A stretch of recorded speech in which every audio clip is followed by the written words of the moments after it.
at the house, and people came over to the house, and we was eating cereal all through the day and things like that. And she had got remarried, and married a guy who said he was a minister. He said he was a man of God, and dude started beating on me. And the woman that I love the most for some years, I hate. Now, I hated my dad because my dad jumped on my mom, but the person that I hated, I had to go back and get him to save me from an abusive situation. It was horrible. It was horrible. And I just thank God for bringing me through that, man, because some things that went through my mind at an early age, like, I'm gonna have to kill this dude. But I'm too small to kill him, but I was like, put some bleach in his oatmeal, but bleach too strong. I started thinking things that wasn't normal for a kid. I was like 14, 15 years old, but dude was like just beating on me. I'm like, man, that's crazy. But I'm like, he ain't gonna be bigger than me forever. I'm gonna get him. And so anyway, my grandmama and my mama, I was telling everybody that dudes beat me, they wasn't believing it. So my mama seen it. And so she kind of like just let it happen.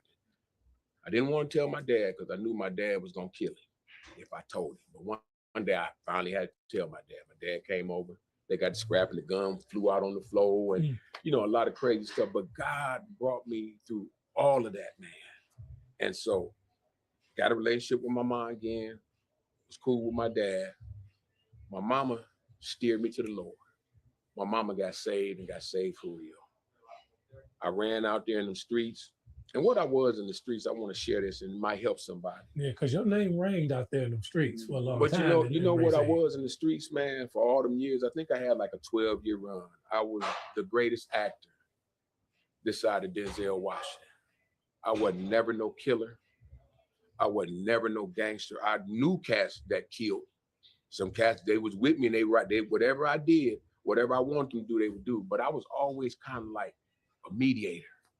I was always like a nice guy. And I was like a dope man with morals, which ain't real. That's not realistic. Me and my guy, we had a falling out because I just wanted to do right and do wrong at the same time. They both don't ride in the same car. And so my guy said one day, he said, JF, man, you might not be cut out for this. You can't have no morals out here. You can't care about nobody. I can't look out for people and everybody else is cutthroat.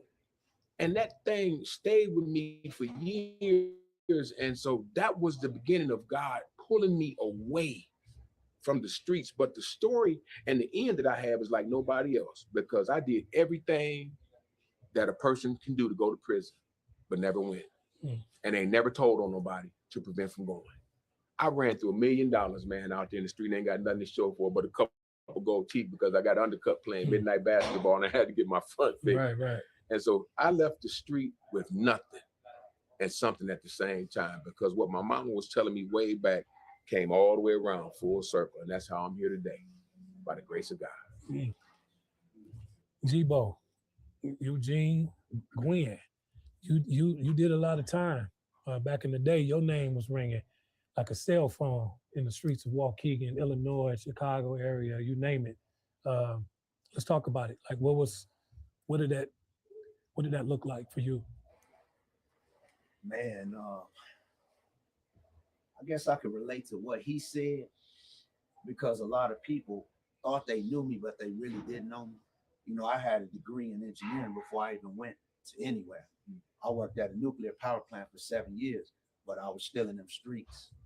It's like, and that's what really cost me my life and made me go through what I went through is because I was like, on both sides of the fence. Like I go to work and I'm dealing with these people and I come home, I'm dealing with them people, and man, I had a pretty successful life. I was, obviously an entrepreneur, that, had a lot of businesses, had a lot of real estate, like 6 buildings at one time. I was getting like $6,000 a month off of Section 8, but I had a lot of kids. So I would portray to my baby moms that I was like a street guy. Like a lot of them didn't know that I was working third shift at a nuclear power plant. Right. They knew I went to college, but they didn't know, like, it's like I did that so that I didn't have like child support and, stuff like that. I mean, I really tried to be there for my kids anyway. But it's like if they think you in the streets, it's like, oh, I can get from him his money. So, we gonna leave it at that. But man, it's really crazy, man, that I feel like just from coming up with not having nothing, a lot of siblings, you grew up together. Being poor, that made me just, become a hustler. And I ended up being able to, to really get money, man. And shoot, when I left 20 years ago, I had $800,000 cash, and I had to leave it in the streets, man, but I didn't have nobody really prepared to really like invest it. I didn't know anything about that. But it's like I said, when I went to college, it's like I call prison college. But when I went there, it's like I started studying the things I was doing. Like, I had a beauty supply store, I had a barbershop. I started studying, took custodial maintenance just so I could learn how to like clean up the different surfaces in the barbershop that I had. Me having real estate, I used to pay people to come and, rehab them. But I took construction so I can do it myself now. I took business management. I was always a businessman, but I never really, took any classes. It's just being out here supply and demand. You know what I'm saying? And that's what I did. But when I went in there, it's like everything. I took a paralegal course, man. I became I got certified as an electrician in there. Yeah. How much time? How much time did you give the system? 20 years, 6 months, bro. Straight. That. From 06 to, from 04 to 24. Yeah, straight. But the whole time I was there, I got 3 associates. I went, man, it's so crazy is when I went in there, like I went to the Max joint. I went to Stateville out the gate, and I had a nonviolent drug case. But I had over 20 years, I had 51 years. So it's like back then you weren't getting around it. You're gonna go to the Max joint. But I mean, that's where I came from. So it was okay for me, like, getting in there, with the mobs, and you know how it go. I mean, as long as you're willing to get hit in the mouth, you're gonna be all right. It's just if you ain't willing, you're not, But I went there and it's like I looked around, man, and I'm running into guys that got natural life and 80 years and 75, and I'm whoa, you know what I'm saying? And something clicked in my mind, bro. And I just looked and I said, man, that's when I found, well, I knew God my whole life, but I really wasn't. Like when I went there, I really leaned on it. Right. But it's like one day I recall vividly, man, I was in the cell. And like I ain't the biggest dude, but I'm tough.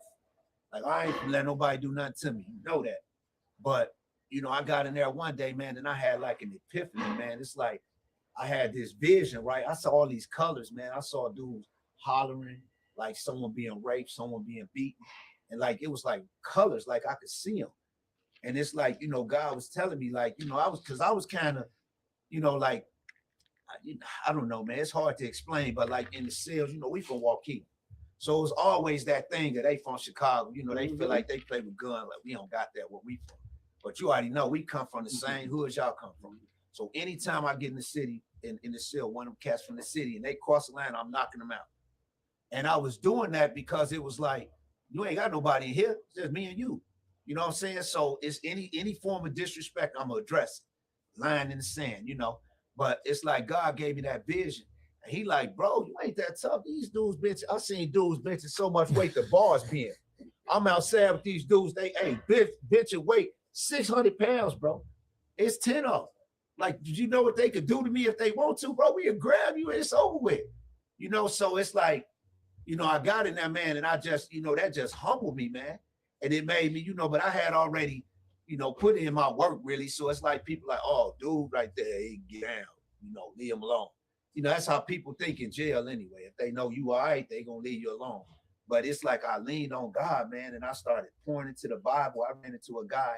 He worked at he was Minister for Christ, MFC. That's what they called him. He's my first cellie, man. But he introduced me to the Bible, man. He told me what to navigate, what to read, and I just immersed myself in it, man. And it's kind of like that's what led me through it. That's why I can come out like this. Like, I seen a lot of guys, they turn to different things, drugs, taking them psychotropics, that to cope, and through the grace of God, man, I ain't doing but run and keep in good shape, eat good and get through it, man. But it's like I just lived, in there a certain way, and it just, man, he just showed me his power, bro, and that's what I leaned on. And a lot of people don't even know that. But you know, like I would not have came out like I am had I not known God. Amen. You know, like for real, bro. Like that's what got me through it. So, JP, you've given the system a lot of time as well. What led you to prison? My first encounter was I was 14. I got charged as a juvenile by a school 1,000 feet from a school, a 22 revolver and an 8-ball of what they call straight drops. And they charged me as an adult, my very first time, and had me going to shackle in the county where adults was at. And like I murdered a lot of people, scariest time of my life. But I needed that when I look back now on my journey. Because I started gang banging before I realized it was an organization at 10 years old. I came across a lot of good individuals and a lot of guys that sent me off, you know. And when I left Harrisburg and Little Joliet when I was 17, I came home and I told, you know, my organization, I'm done. Graduated high school with honors, went to COC, got my associates in business administration, worked at the Galley 535, similar piggyback off Eugene, where guys thinking it was all in the streets. I was working graveyard shift from 5 to 3, 1 foot in, 1 foot out, kind of like his plan.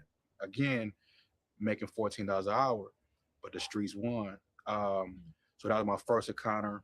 And how much time did you get off of that? 4 years. 4 years in prison. So then, back then, you know, they made me do 85%. So I did close to 2 years. Gladiating school, you know, seeing all the kind of things he did like that. And had a 10-year run, then went back as an adult, got paralyzed, first time offender as adult. You know, they charged me as an adult, boot camp. So when you went back as the adult, what much time did you have to get? 4 years. 4 more years? Yeah. Okay. Yeah. So what would be a total of time you've done? Out of 16, 8 years. 8 years. Okay. So you come home from prison and you decided it was time to do something different. Yeah. Okay. Yeah. And we'll be talking about that breaking point. Alfonso Spencer, you and I met a while back as well, and I know a lot of your history. Let's talk about what led you to prison. Myself, me, and I could say that now with sincerity, because it was me. So when I went through I'm gonna go forward real quick, and I'm gonna go right back. When I went through boot camp, one of the teachers there, this lady, she was like, "Why y'all so frustrated?" She said, "Y'all, where y'all want to be?" What was her name? Can't remember her name. Gergens. Yeah, Miss Gergens. Sherman. Miss Gergens. And that was so out of boot camp, outside of just the physical activity, that was the only thing that stuck with me on where I wanted to be. The choices that I made. She said, "So why y'all mad at me? I'm just here. I'm just a teacher. Just here. You just happen to be here." Boom. So I go back. For me, my pops left my mom when I was born. And he show up out of the house with another son. Like, tell my mom, like, look at my son, which was my older brother.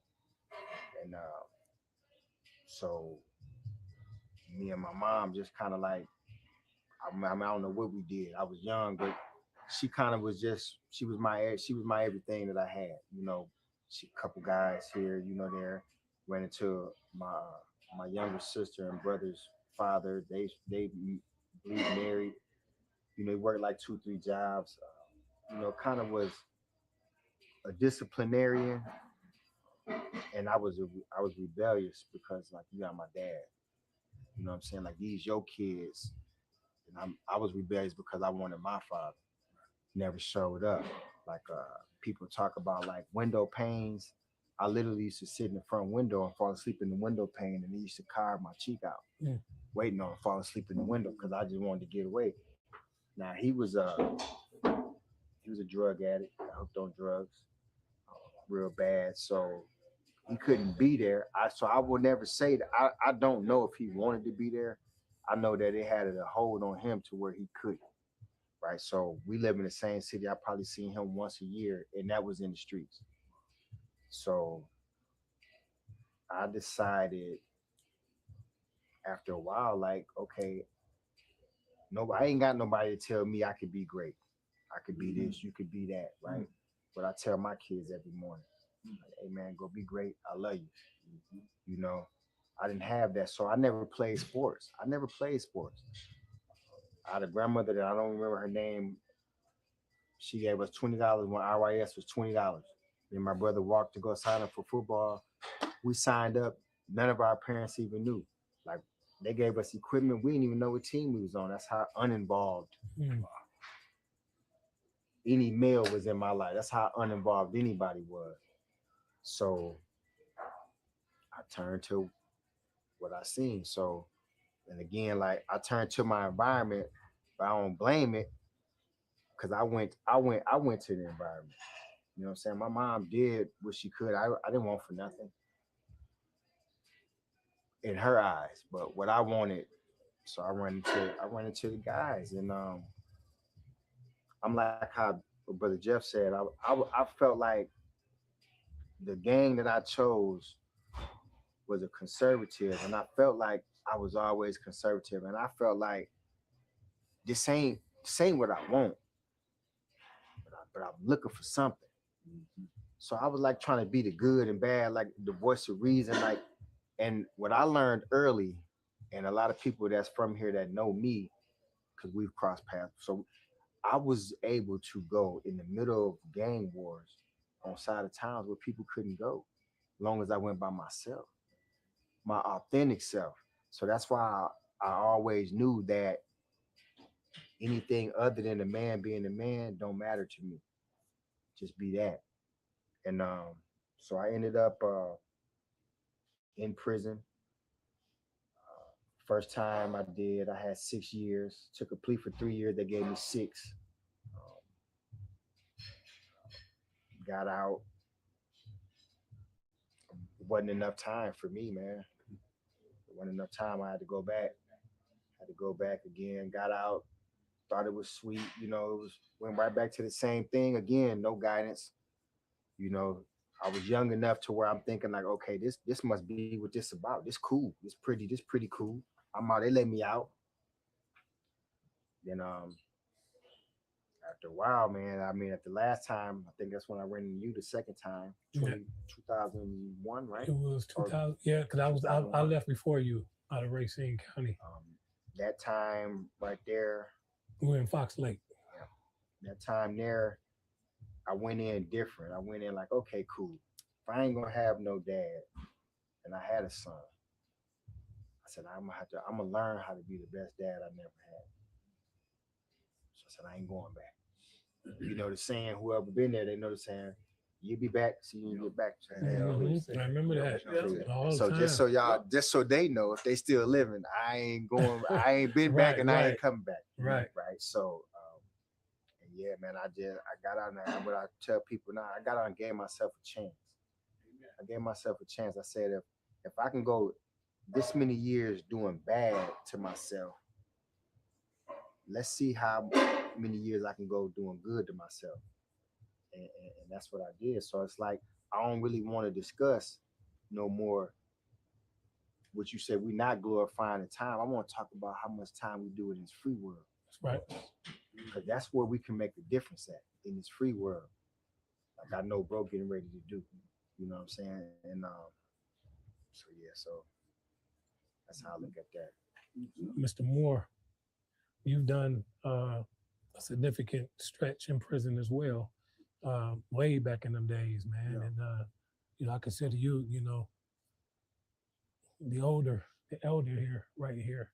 So yeah, what was that experience like for you? How did you end up in a correctional facility and down that path that we are talking about right here now? In the early 70s, times were survival. It was about hustling. It was about drugs. It was about funkadelic. It was about Marvin Gaye. It was about just being a part of the milieu of society, you know, driving Cadillacs and having clothes and all those kind of things. I grew up in that. I had a beautiful mom and dad. I snuck out the house. I was that kid that snuck out the house. When they go to sleep, out the window we go, hang out with, you know, as we say, the freaks come out at night and hang out with the hustlers and players and all those kind of things, you know. And my first incarceration was 12 years old, shoplifting and those kind of things. And eventually from 12 years old, I'm a 5-time convicted felon. So from 12 years old, it went to by 15 years old, I'm on my way to prison with murder charge and armed robbery, going to boys' school. And now this reputation as a killer comes with that, and you have to live up to that in the boys' schools back in those days. So I got challenged by everybody coming in the door. I'm a little dude, but I got hands. Right. So taught hands growing up in the street, growing up hard, actually preparing for prison. And everybody I knew had went to prison. So prison was a badge of honor. If you go to prison, everybody came home, you was giving rep and aid and assistant and all those kind of things back in those days.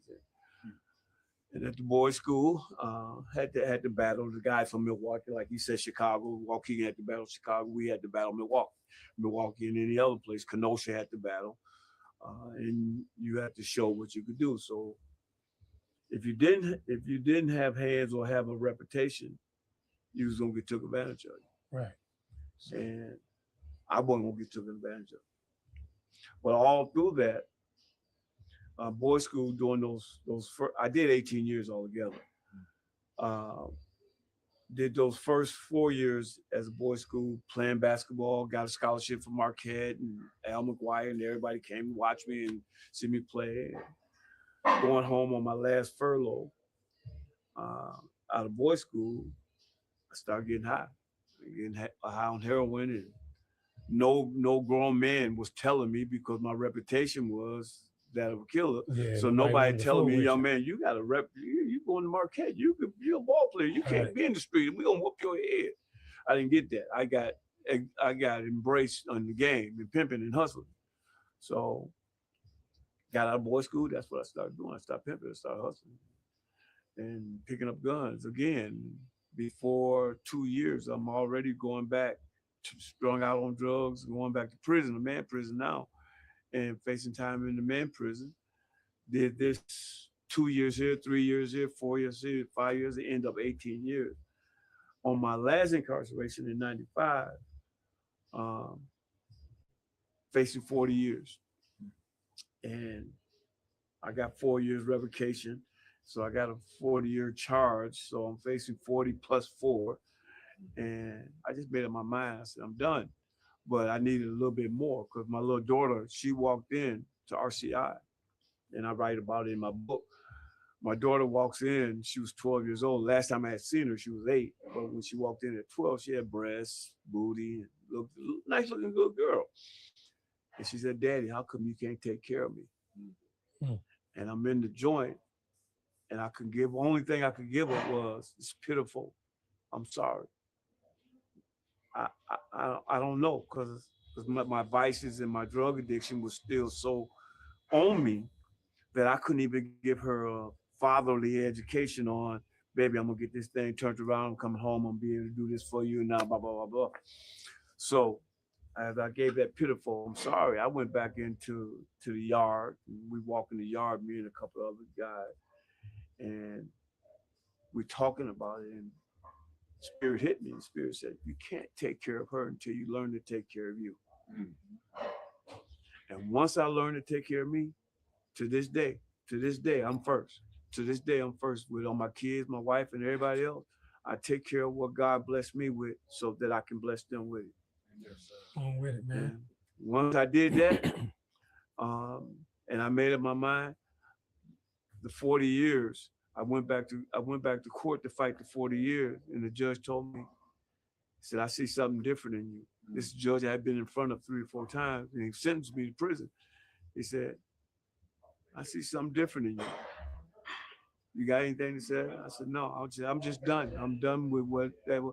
He said, well, what I'm gonna do for you, I'm gonna run that 40 in with that 4. I had already Concurrent. I had already did 3.5 on the 4. So when I got back to Dodge was mad at Kenosha County. Right. Kenosha County, Dodge sent me to Thompson, and Thompson sent me out in 6 weeks. And that's a So on blessing. 40, I did a year. It's a blessing. But bottom line, we all sitting here and we probably have a total of over 50 years amongst all of us if we put it all together that we gave the system. You know, I was convicted myself in 1995 for manufacturing, delivering controlled substance. I received a 4-year sentence. I was facing 38. Of course, when you are dealing with a system that you don't know nothing about, I didn't know nothing about the laws.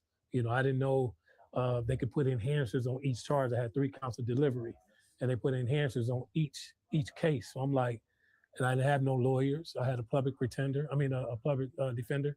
I know what I'm talking about. I mean, like I said, I wasn't in the streets preparing. You know, I wasn't stacking up money for businesses or, you know, lawyers and bonds and stuff like that. You know, when you talk about putting first, I didn't put myself first. I put the game first. You know, I put the block first. You know what I'm saying? I put the streets before my family. And then once I got out of prison, you know, I wanted to do good. I went through the boot camp program as well. I graduated, top of the class, looking good coming out. But within months, and here I am back in that revolving door, man, going back into that prison cell. You know what I'm saying?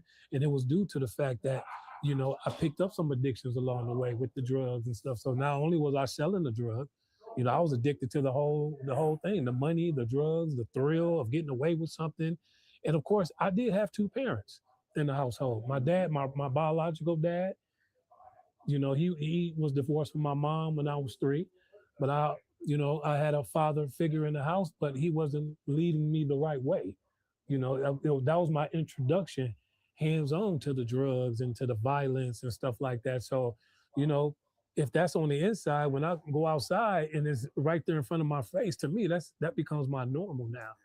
You know, so of course, you know, we've all sat here and gave the system a lot of time. So of course, we're not making excuses because we know as I got a certain age, I knew the word choice that started kicking in. Like you know, you got choices, right? I chose to do those things. You know, I chose to do that because I wanted to fit in.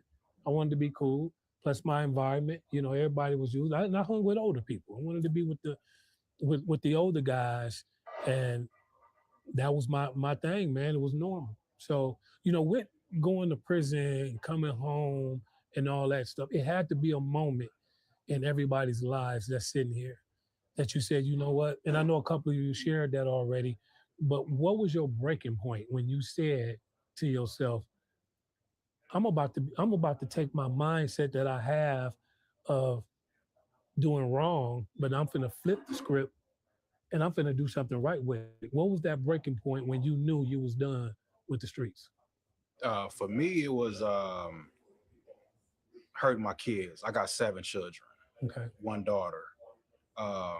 Having to lie to them, Daddy, where you at? Oh, I'm in the Army. Daddy, when you coming back? So that was breaking me. You know what I mean?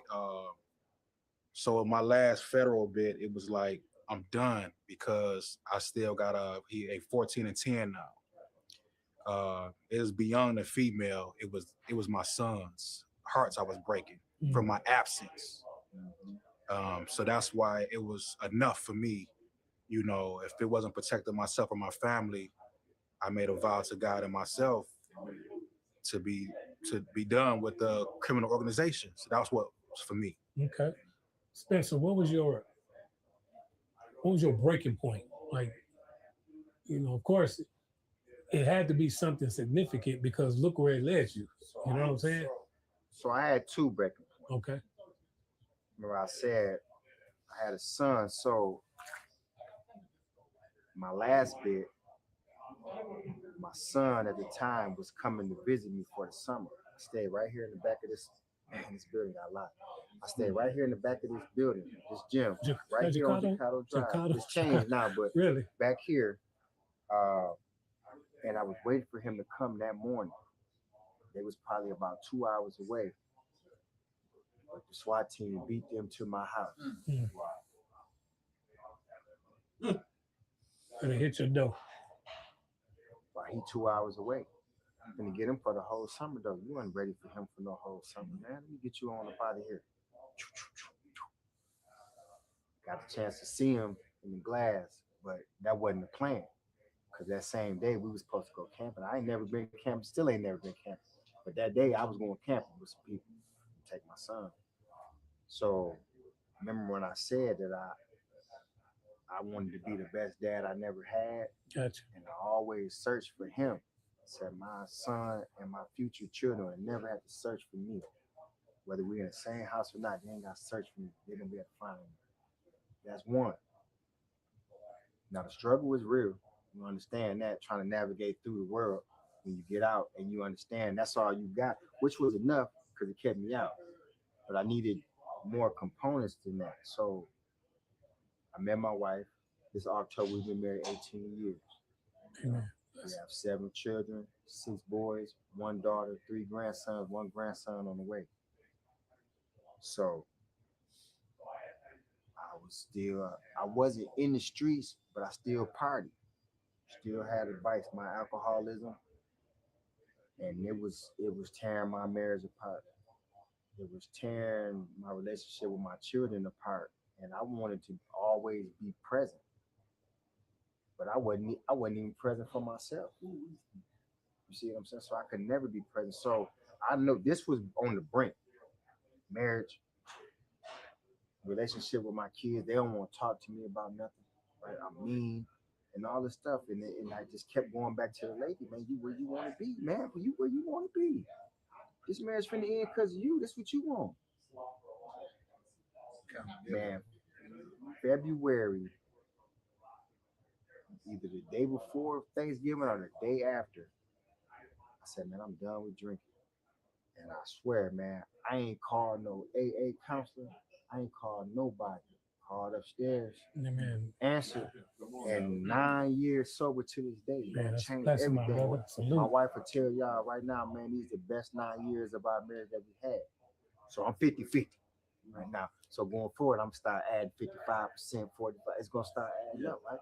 And then with my children, man, just the same thing. Like, man, my kids, they ain't never known us not to be married. You see what I'm saying? My son went to